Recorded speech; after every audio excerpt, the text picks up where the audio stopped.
How's it going, guys? As you may or may not know, I am part of an elite group called House. It contains some of the best and brightest of the Draft League community, and we created a league, and that also includes Klinga and Niseliga. And that were the people that was in the DMs at the time. So it's House plus the DM, which is basically the DM, but we made a league, and we drafted shit. And there's a draft recap on Blue's channel that was posted months ago, because this is 10 weeks later. But we drafted a team. We'll see if I can list every mod. We got Aegislash. For all the thoughts on Aegislash being a busted mod in the format, just check out the draft recap and the first 30 minutes of it where they just shit on me because I got first pick and I drafted Aegislash, but they also unbanned literally every other fucking thing in the no code Aegislash. We got Clefable and Lopunny, Mega Lopunny. We got Raikou. We got Slowbro and Roserade. We got Flygon. We got Silvally. We got Flareon. We got Minior. Probably something else. I'm not too sure. But it was GBA format. Did all that shit. And the first opponent was Perfect Blue. And I hate having videos go over 10 minutes because that's way too much of me talking. And you guys don't care. So we're going to try to make 9 weeks of battles in under 10 minutes. So without further ado, we're going to start the season off pretty well. As he goes into his, what I didn't know at the time was a Specs Shaman. And because I am great and I predict the Hidden Power Ice, I go into my Raikou and it takes 50 from a Sea Flare, which is the much more reasonable play because they get stab, and I think it does more than Hidden Power Ice anyways. Or no, it doesn't. That's ridiculous. But anyways, it goes downhill from there. We're actually going to turn all these games onto fast because we need to go places. And he goes into Hitmontop and gets ridiculous roll that leaves him on 3%.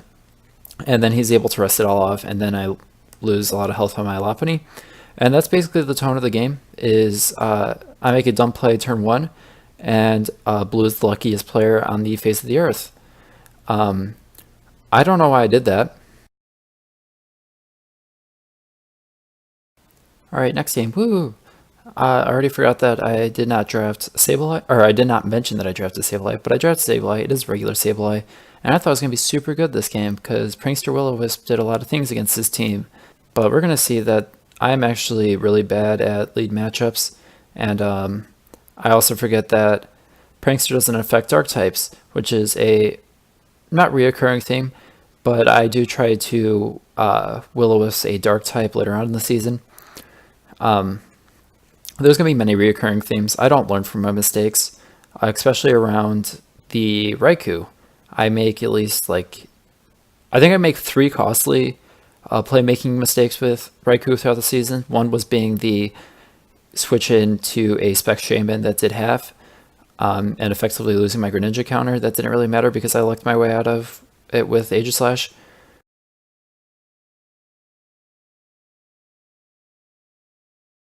I think at some point it comes down to he can't sack off his Delmise. He shouldn't, because Delmise wins. Because I'm down to a Flygon, and I am down to a Slowbro. So he sacks off the Delmise here, which ensures that I win, which is super duper good.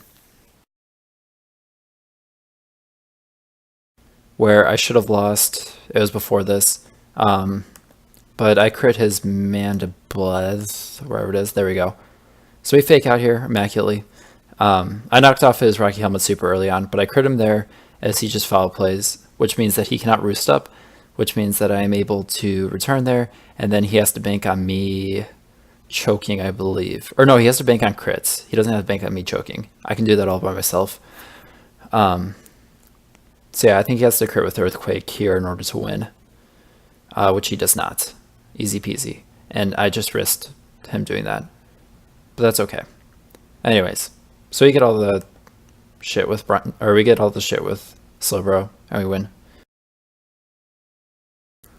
So as you can see, he has a Magearna, and a Landorus Therian, and a Latios, and an Infernape, and a Mega Manectric. And he also has a couple other things that are kind of stupid. So we just bring the usual suspects. Flygon, Slowbro, Clefable are going to be in most of my games. Raiku's unfortunate in most of my games. Raiku's become one of my least favorite mons in leagues because I hate it. He energies balls there, which is funny. And then I think he just sets up here. Or, no, he gets the kill. No, he doesn't even have to fucking set up. Because I'm an idiot and he has a Shuka Berry. So he had an Aqua Berry, would have been nice. Or if he didn't have... If I brought a fire type that didn't lose to a grass type, it would have been lovely. But I brought that.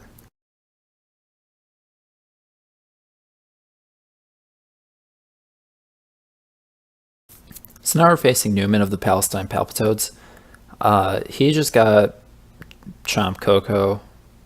I don't think... He probably got Lucha too, in all honesty. I don't actually remember. But he also drafted Illumise, so he actually has the worst team available. Yeah, so we're able to dodge that immediately, so he does not get hazards up. He also is a dipshit. Silly. But here is just going to be a long game of, I believe, us just playing the am I going to get paralysisized. So that's kind of annoying. But we actually don't. I don't think we get paralyzed at all. So that's pretty easy. So yeah, minus attack, it doesn't matter. And then he encores into my Shadow Ball, and yeah. So now we're playing Derpinator 3001. But yeah, he just leads off with that, and that's fine. Because I can just do that. And he brings Zap Cannon.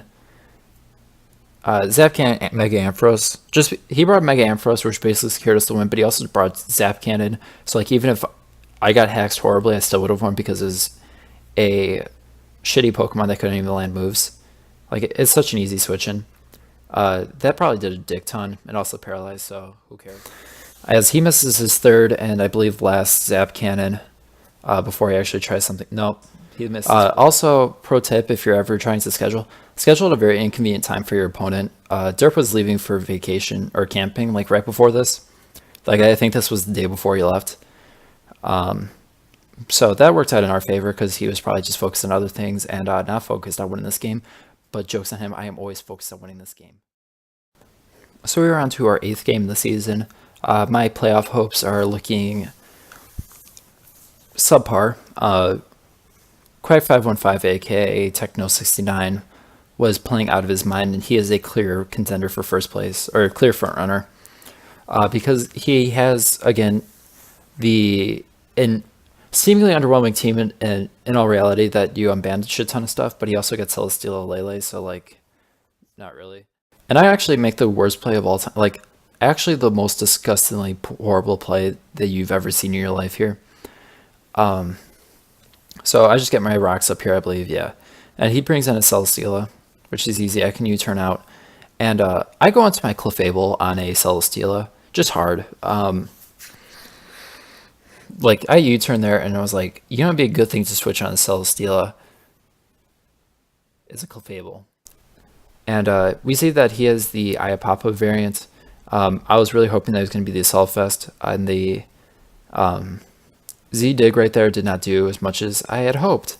As, yeah, I think he starts cursing up here, and we switch into our Sableye here, and we just get the knockoff off, because he cannot pop his Iapapa at this point, and I'm able to knock off his Iapapa, so he cannot recycle that berry anymore. So that's like my first time that I've actually avoided setup there, but it doesn't really matter too much because we don't have a whole lot of specially offensive. And now he just has a Scarf Lele left, and half of his shit's at full health. His Glade hasn't even been brought into the game yet. Okay, so here we are at our last game, and remember back to when I said during Derp's game to schedule an inconvenient time. This was after the regular season, technically it was post 10. But Jay was away on vacation, I believe, during the last week. So he just battled Derp, and then was like, okay, I don't really give a shit, let's just play this game. And so as you can see there is a Zygarde that's usually a setup mon, a Manaphy that's usually a setup mon, a Porygon Z that's usually a setup mon, and a Cresselia that's usually a setup mon, and a Sticky Web user, and whatever the fuck Zoro does. So there's big problems for not for my team, but for me personally. Raikou is not built to take on the Zygarde in any capacity because it is HP ground. In retrospect, it has extra sensory on it, which would have done enough to the Zora, I believe. Where I could have done HP Ice, but he also has Mega Mawile, so HP ground just seems like the better play. But in retrospect, I probably just, at this point, he was like, we talked about it after game, and that probably was not the best mid ground play, because I have a Savali Grass that takes on the Zora, but I was convinced that my Savali was the switch into Zygarde, even though it was an offensive set. But as we can see, this adaptability, Tri-Attack, fucking obliterates me. Yeah, he's just gonna go for a Calm Mind here, which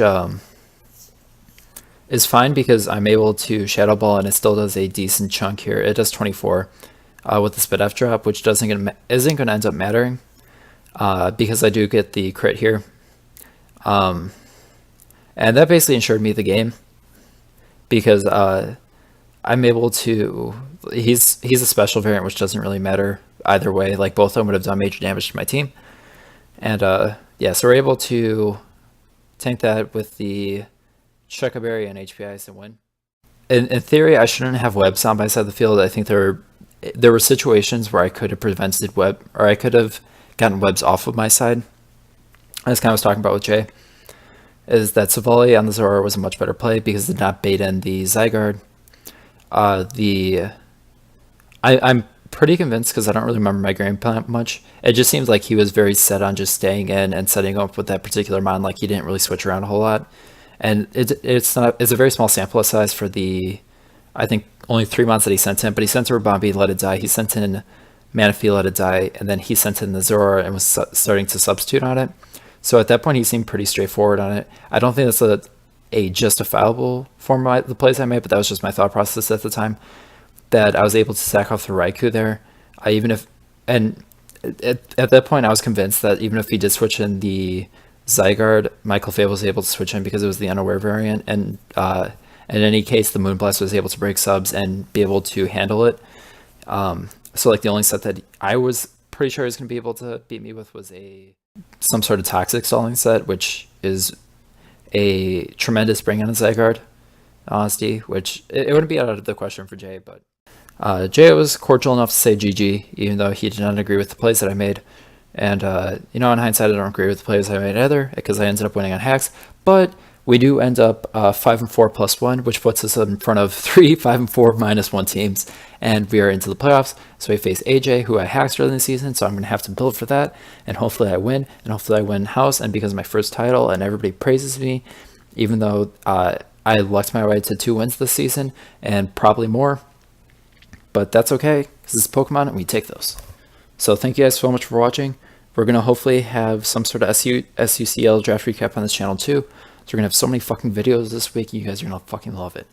All right. Have a wonderful day and take care.